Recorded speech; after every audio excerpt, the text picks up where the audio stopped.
Xin chào tất cả các bạn. Hôm nay mình review cho các bạn cách muối dưa đúng vị của miền Bắc các bạn nhé. Đây là cây dưa, đây là cây cải, gọi là ở ngoài Bắc gọi là cây cải bẹ. Cây cải này mình có thể ăn sống được, nó có vị cay giống như mù tạt. Nếu chúng ta ăn sashimi tôm ấy, mình bóc tôm ấy, mình quấn vào đây ăn rất là ngon các bạn ạ. Cái con này này, tôm đất ấy, rất là ngon, cay.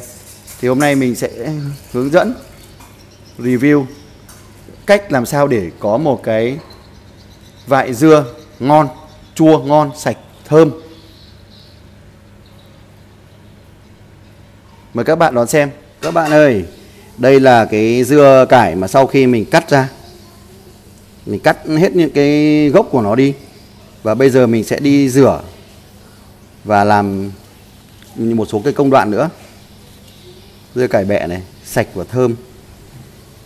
Mình rất là may mắn là được sống ở cái khu vực mà rất là nhiều đồi núi và bà con ở đây trồng dưa này nhiều các bạn ạ. Nói chung là không thể nào tránh khỏi không có thuốc sâu đâu. Nhưng mà người ta, các bác ở đây cũng phun từ lúc đầu ấy. Chứ không có cái này là không, cải này trồng thì không tránh khỏi.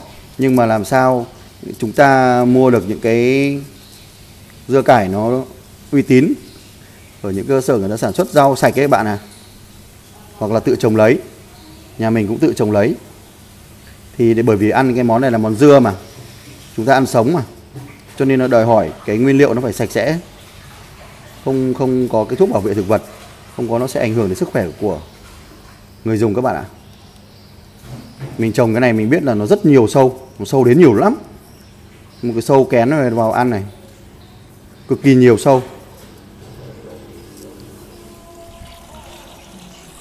Các bạn ơi, dưa, cái rau cải này thì mình rửa sạch đi nhé.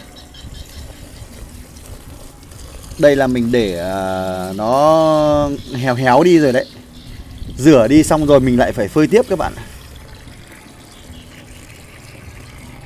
Để cho phơi cho nó tái tái cái rau đi, cái dưa này đi, cái rau cải này đi.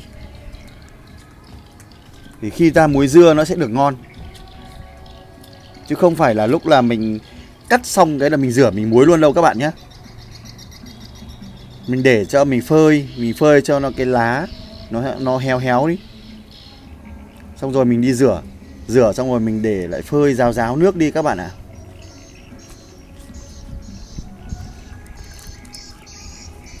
Mình đang làm món dưa cải bẹ muối. Đây là cây cải bẹ, ngoài Bắc người ta gọi là cải bẹ. Ở trong này chắc cũng gọi là cả dưa cải. Cây cải. Cái đọt này ở trong đấy mình không muối nữa mà mình đi luộc. Ăn ngọt lắm. Ai ăn được thì ngọt mà ai không ăn được thì lại là đắng. Các bạn rửa sạch đi nhé. Rửa sạch hết đây, bởi vì là món dưa sống mà. Mình rửa sạch đi cho nó không có cái đất cũng như cái trứng giun, trứng sán ở đây.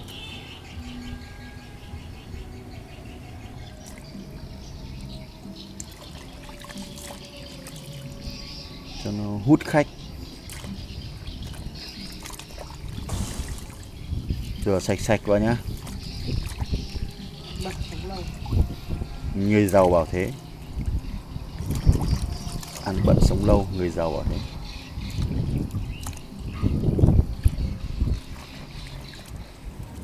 Các bạn ơi, dưa các bạn phơi nó héo héo như này cho mình nhá. Đấy, dưa này phơi héo này xong rồi cắt nhỏ ra. Cắt nhỏ như thế này xong rồi mình lại rửa lại đi. Nói chung là cái món dưa này là cứ phải rửa đi rửa lại càng sạch càng tốt. Trong lúc mình chuẩn bị dưa thì mình cũng sẽ đun một nồi nước sôi các bạn ạ. Đó, phải đun một nồi nước sôi như này các bạn nhé. Mình cho muối vào nhé các bạn. Cho nó mặn vào. Hả? Nhạt thôi, nó mới nhanh chua. À, nếu mà muốn nhanh chua thì các bạn cho nhạt. Ăn nhanh thì cho nhạt, mà muốn để lâu thì cho mặn. Để lâu thì ta cho mặn nó vào. Còn nếu để mà muốn muối xong 1-2 ngày cái ăn ngay luôn thì mà nó nhanh chua lắm thì là cho nhạt thôi. Mình cho thêm một củ hành tây vào các bạn ạ. Các bạn thích ăn thêm hành tây thì cho thêm hành tây chút. Các bạn cũng thích cả cho gừng cũng cho cả gừng vào nhé. Nhìn dưa nó héo vậy thôi nhưng rửa lên nó lại tươi tỉnh ngay.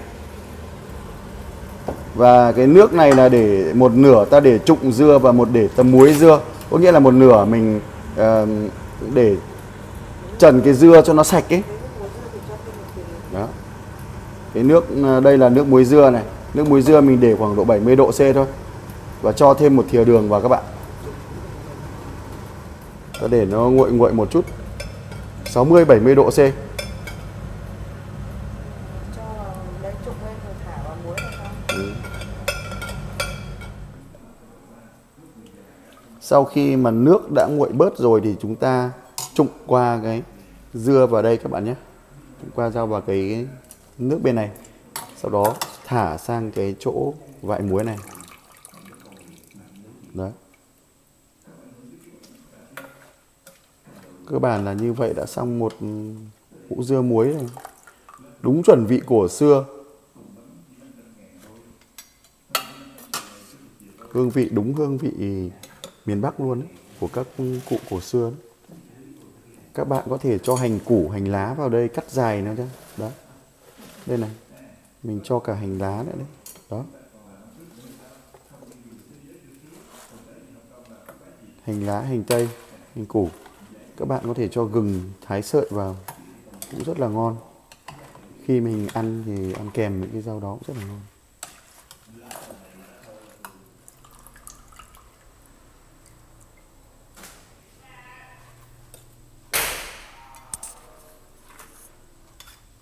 Sao có 1,5 kg dưa mà nhiều nhỉ?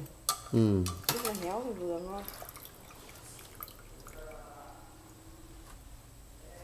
1,5 cân dưa.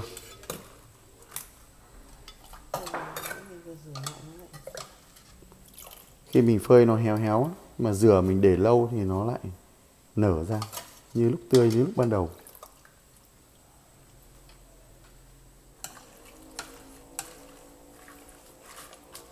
Cái nước ở trong cái nồi này cũng là nước muối đấy. Mình trụng để cho nó sạch.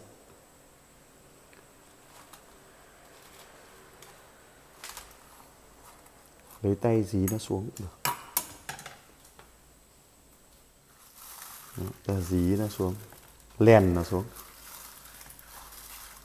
Không ngờ nở ra nhanh thế.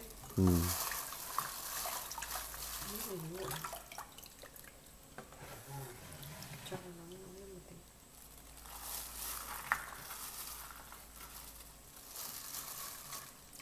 Để nước tầm 60-70 độ, 70 độ là đẹp các bạn ạ.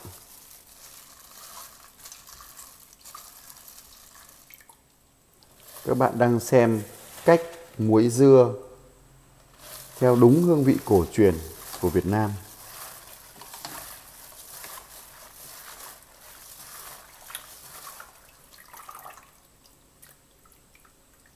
Đúng hương vị truyền thống, muối dưa theo cách muối truyền thống của người Việt Nam các bạn ạ.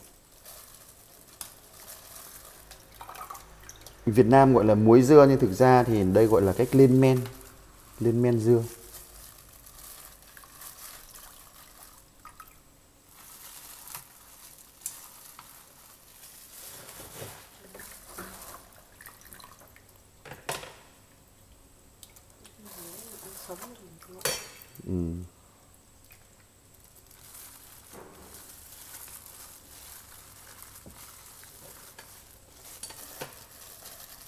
Để sau khi mà có cái món dưa chua thì mình sẽ làm một món về cái dưa chua này nhé.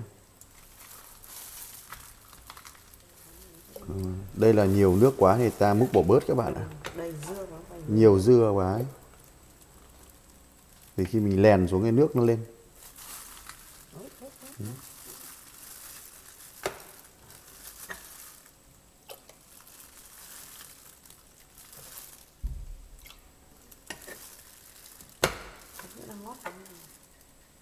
Một chút nữa là nó ngót xuống.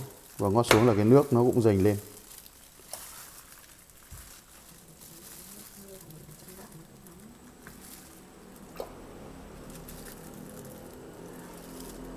Ngửi đã thấy mùi thơm rồi các bạn.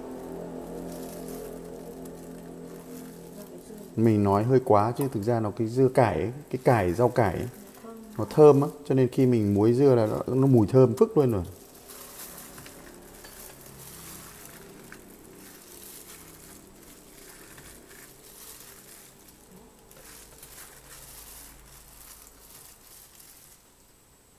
Hai cân dưa đấy, 1,5 cân 2 cân dưa đấy các bạn. Mình đã review xong cách muối dưa theo đúng cái hương vị truyền thống của người Việt Nam các bạn nhé. Mình rất là mong các bạn cũng có thể muối được những cái hũ dưa ngon hơn và thơm và có ngon hơn so với cái cách của mình làm. Chúc các bạn có những trải nghiệm vui vẻ và xin hẹn gặp lại. Các bạn ơi, dưa của ngày thứ 3 là chúng ta ăn được rồi đây này các bạn. Dưa hôm nay là ăn được rồi, tươi ngon quá rồi. Trời ơi, để mình ăn thử cái độ giòn, độ ngon nó như nào. Đây là cái miếng cần của nó nhé, mà là cứng nhất này. Ăn thử nhé.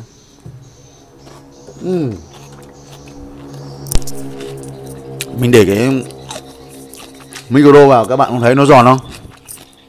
Ngon quá luôn. Bác nào mà thích ăn chua thì cho thêm đường là ngày hôm nay ăn nó vừa chua. Còn nếu ăn cay hăng thì ăn ngày thứ 2 là đã ăn được rồi các bạn ạ. Trời ơi, để ăn kèm với cả thịt luộc quá ngon các bạn. Mời các bạn thưởng thức món dưa chua nhà làm đấy. Thành quả của nhà mình là món dưa chua đây các bạn, rất là ngon. Đấy, nhà thì không có điều kiện để ăn dưa với cả thịt thì chỉ ăn dưa như thế này thôi. Toàn canh cơm rau dưa thôi các bạn ạ. Các bạn rất là mong các bạn ủng hộ mình, đăng ký kênh ủng hộ và theo dõi nhé. Đây, tất cả của nhà mình có đấy. Lại còn không có nước mắm, chấm muối cơ. Muối ớt các bạn ạ. Đấy, mời các bạn, chúc các bạn có thể làm được món dưa để ăn theo với khẩu vị của mình nhé. Các bạn, cái món dưa này ăn có thể nấu với rất nhiều món các bạn ạ. Xin cảm ơn và hẹn gặp lại các bạn ở các món ăn khác nhé. Rất là mong được sự ủng hộ của các bạn. Xin chào và hẹn gặp lại.